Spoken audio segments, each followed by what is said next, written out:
Hello and welcome. So in this tutorial, we are going to be upgrading our click for a turn on the LED into a click for a change of state. Now, to do that, we're going to have to implement a system where if you look in the screen right here, I've actually changed one thing. I'm printing that 0. Now, watch what happens when I click this. 0 changes to a 1, 1 changes to a 0. We need to write some new code that basically says either when 1 changes to a 0 or a 0 to a 1, we have a change of state. So this is not going to be so easy, but we certainly can endeavor to do that. As I said, new val and old val are going to be the key. We're also going to need a Boolean, which is going to be light state, and we can set that to I don't know, on, off, set it to on, who cares. Okay, so here's where things get interesting. You see how we have that else here?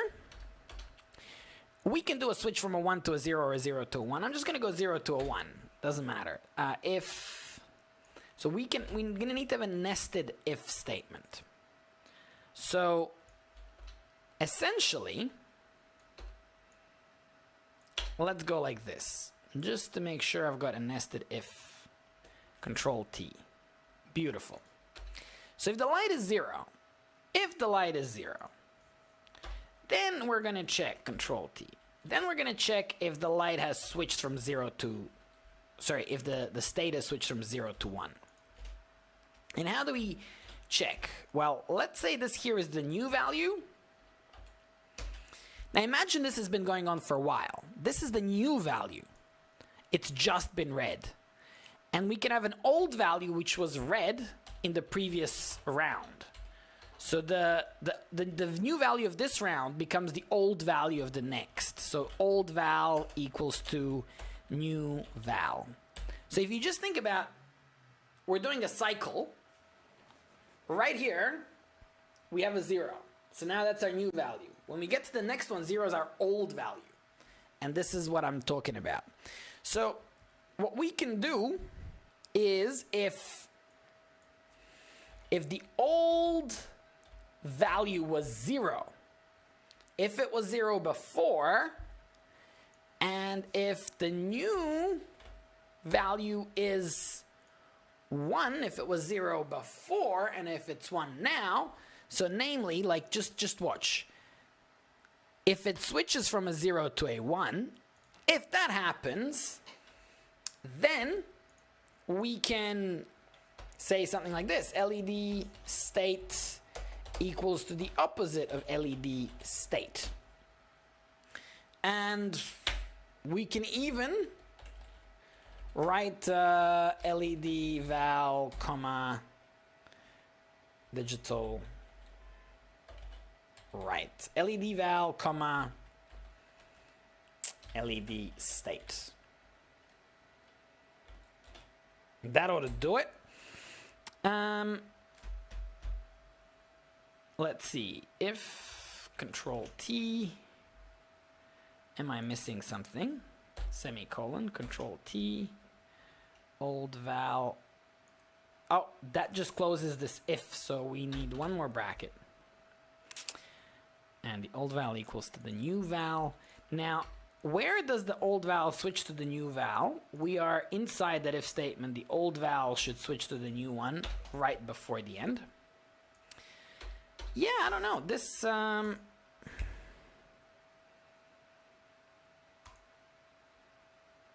Control T. I suspect it could work. Why? LED state, but light state. LED state. Huh. Fine.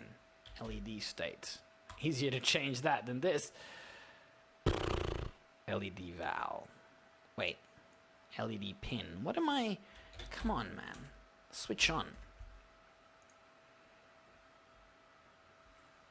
Okay. So there it is. It's uploaded. Moment of truth. Press play, generate the thing. All right, I'm gonna do this like in front of the camera. No. Oh, yay! Now, the secret is, no, it works 100% of the time.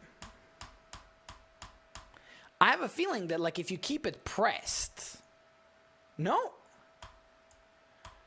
I actually think this is, wait, it doesn't work when your mouse isn't on, but I mean, you got 100% flawless execution there.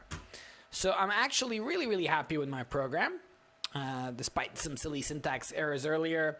There you have a fantastic example of how you can basically send data from processing to Arduino and use it to change the state of the lights. It's like a light switch in a house.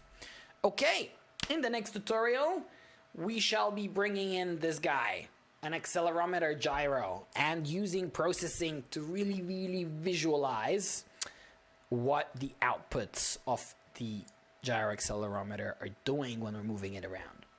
See you then.